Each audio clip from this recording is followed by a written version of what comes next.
देखती आंखों, सुनते कानों और धड़कते दिलों, आप सबको हमारी तरफ से अस्सलाम वालेकुम। वालेकुम अस्सलाम। वाह वाह वाह, कैसे साहब? ये अच्छा कलरफुल ड्रेस पहना हुआ है केड़ा कलरफुल ड्रेस हो गया, पैंट जैकेट ना नहीं मिलती, शर्ट बूटा ना नहीं मिलती। अब आपका सब कुछ मिल रहा है, शक्ल भी मिल रही है स्वेटर के साथ, तो आप मेरी क्या करते जी कुड़ियां ना फुल बर्गर महंगा खा के कह रही नहीं जो लड्डू पीठियां का मजा आना। लड्डू पीठी खुद आपने क्या ड्रेसिंग की जो आप उनको बोल रहे हैं? चेक कर ले, उनसे बहुत ही अच्छी ड्रेसिंग। अच्छा, मैं तो फिर आप फिर कहेंगे कि बायस्ड हूँ, आप दिखाइए और फिर लोग डिसाइड करेंगे। लो जी देख लो, ए की है कमी की है, लो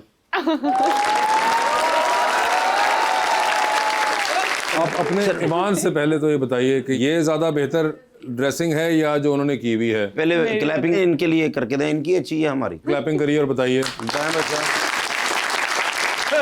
अच्छा, आप बताएं आपके बड़े भाई की ड्रेसिंग कैसी है?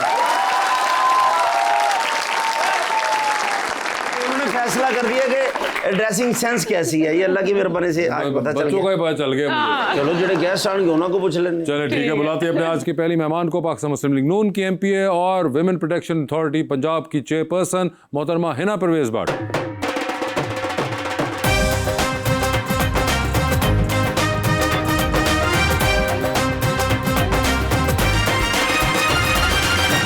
उनके साथ देने के लिए हमारे दूसरे मेहमान मॉडल मोहम्मद अमाज।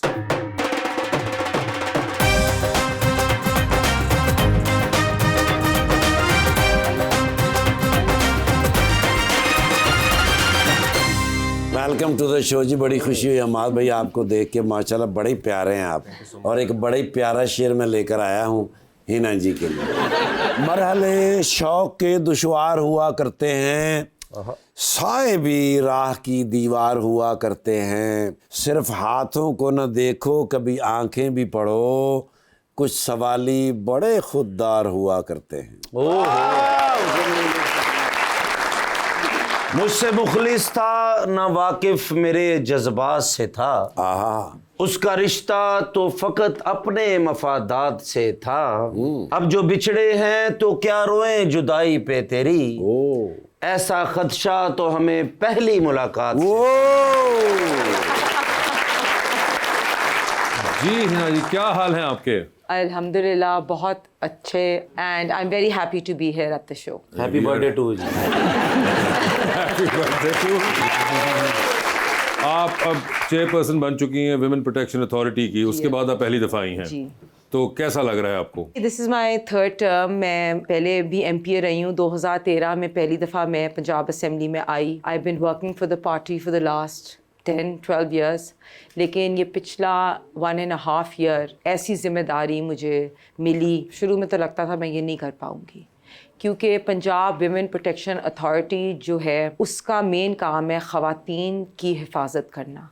हमारे पास ऐसे ऐसे केसेस आते हैं जिसमें छोटी छोटी बच्चियाँ रेप जैसे मसलों से गुजरती हैं, ऑनर किलिंग जैसे मसाइल होते हैं, मर्डर, तेज़ाब फेंकना। जब मेरे पास वो बच्चियाँ आती हैं तो उनकी FIR से लेके और उनको इंसाफ दिलाना मेरी रिस्पॉन्सिबिलिटी होती है।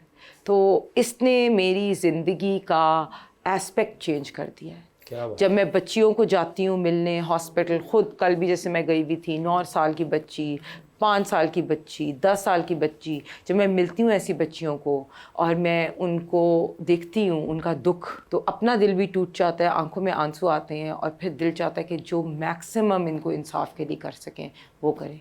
और इस सिस्टम में रहते हुए बच्चियों को इंसाफ दिलाना बहुत मुश्किल था। ये जो आपकी विमेन प्रोटेक्शन अथॉरिटी है, ये अब इस बार बनी है या was it there before? Wasif, this is a good question. 2016 में एक बिल पास हुआ था मियां शहबाज शरीफ साहब की हुकूमत में, तब वो CM थे, तो Punjab protection violence against women.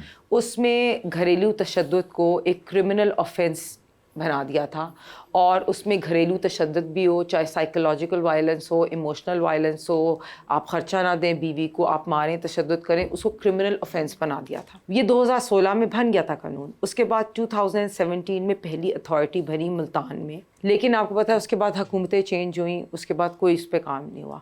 अब दोबारा मैडम मरियम नवाज शरीफ साहिबा जब आई CM बनी, तो उनकी आप देखें उनकी पहली स्पीच में था कि ख़वातीन मेरी रेड लाइन है। اور اس کے بعد انہوں نے میک شور کیا کہ پنجاب ویمن پروٹیکشن اتھارٹی جو ہے وہ دوبارہ ریسٹارٹ ہو. اس کے اندر اب ہم نے ویمن پروٹیکشن سینٹر لاہور بنایا ہے اور آل ڈسٹرکٹس میں ہم نے شیلٹر ہوم اور پروٹیکشن سینٹرز بنائے ہیں. اور الحمدللہ ہمارا کانسیپٹ ہے کہ ایک بچی جو ہمارے پروٹیکشن سینٹر میں آئے وہاں اس کی FIR بھی ہو, ساتھ ہی ہم ہاسپٹل میں اس کی MLC فیسلٹی دیں, وہیں سے اس کی فورینزک ایویڈنس کلیکٹ ہو اور اس کو پروسیکیوشن کے لیے بھی لائر ملے. So giving justice to women is one of the most important things. پھر ہم ان کو سائیکولوجیکل سپورٹ, ایک بچی کو ہم وکٹم نہیں کہتے, ٹھیک ہے, اس کی سیلف اسٹیم ہم خراب نہیں کرتے, ہم کہتے ہیں کہ وہ سروائیور ہے. ہم پھر اس کو سائیکولوجیکل تھراپسٹ اس کو 1 way فٹ اسٹیپ پرووائڈ کرتے ہیں جہاں پہ ہمارے پاس رپورٹ ہوا ہے کہ اس کی FIR سے لے کے ٹل دا اینڈ ہم اس بچی کو ساری فیسلٹیز دے سکیں. ویسے آپ کو لگتا ہے کہ جو امپورٹنٹ سیٹس پہ خواتین ہیں, جیسے آپ خود بھی ہیں, خود ایک عورت کا اس پوزیشن میں ہونا زیادہ امپورٹنٹ ہوتا ہے in these kind of decision making یا پالیسی میکنگ؟ سچ میں آپ کو بتاؤں کہ میڈم مریم نواز شریف صاحبہ کا پہلی دفعہ چیف منسٹر بننا اور خواتین کے لیے سٹینڈ لینا بہت امپورٹنٹ تھا. شروع میں بہت سے ایسے کیسز تھے جس میں کہیں سے پریشر آتا تھا, تو میں نے ایک دن ان سے مشورہ کیا. انہوں نے کہا ہنا, do not let this happen, stand for justice. اور اس دن کے بعد مجھے پتا چلا کہ میری لیڈرشپ از کلیئر. دیکھیں, ہم لوگوں نے اللہ تعالیٰ کو جواب دینا. جب بچیوں کا آتا ہے, ہماری اپنی بچیاں, ہماری اپنی بیٹیاں, ہماری اپنی بہنیں ہیں, ہم خود زندگی میں بڑی مشکلوں سے گزرے ہیں اور میں نے اور اپنے اللہ کو جواب دینا ہے. جب اللہ تعالیٰ کو جواب دینا ہے نا, تو ہم نے اس بچی کو انصاف دینا ہماری ذمہ داری ہے. اور جب میں آنکھوں سے اس بچی کو ملتی ہوں, جب میں اس کے والدین کو ملتی ہوں, جب میں ان کی آنکھوں میں آنسو دیکھتی ہوں اور میری اپنی آنکھوں میں آنسو آتے ہیں, جب چھوٹی چھوٹی بچیوں کو آپ دیکھ رہے ہوتے ہو کہ ان کے ساتھ کیا سلوک ہو رہا ہے, تو پھر آپ جسٹس پرووائڈ کیے بغیر اپنی آنکھیں بند نہیں کر سکتے. لیکن آئی تھنک ویمن لیڈر ہونا اور ایسی لیڈر ہونا جو ٹرانسپیرنٹ ہو, جو جسٹس ہونے دے, جو اکاؤنٹیبلٹی رکھے اور جو پیشنیٹ ہو. بہت سی ایسی بچیاں جن کے چہرے خراب کر دیے جاتے ہیں تیزاب پھینک. میں نے یہ کام کیا کہ پنجاب ایسڈ کنٹرول بل 2025 میں نے اس دفعہ پنجاب اسمبلی سے منظور کروایا کہ جس پہ بین ہے ان دا سیلنگ اور بائنگ آف ایسڈ. لیکن آپ نے جو ماشاءاللہ کام کیا ہے اب سب سیف ہے. لیکن لڑکیوں کو چھیڑنا نہیں. اب میں نے زندگی میں سوچتا بھی نہیں. آپ کے آنے سے پہلے نا جی ڈریسنگ کا ایک مسئلہ چلا تھا کہ جی سارے کپڑے جوتے ایک جیسے, فیس بھی ایک جیسا. اب دیکھیں معاذ بھائی نے بھی بلیک, سارا کچھ بلیک ہے سر, کڑی کانٹراسٹ ہے نا ساتھ, دیکھیں وہ, اور یہ سارا بلیک نہیں ہے ان کا. آپ دیکھیں انہوں نے بلیک پہنا ہوا ہے اور آخر میں انہوں نے گرین بھی رکھا ہوا ہے, بیچ میں انہوں نے ریڈ بھی تھوڑا سا اسپرنکل کیا ہوا ہے. آپ اپنا ذرا پلیز آپ یہ دیکھیے ذرا, یہ چیک کریں آپ, دیکھیں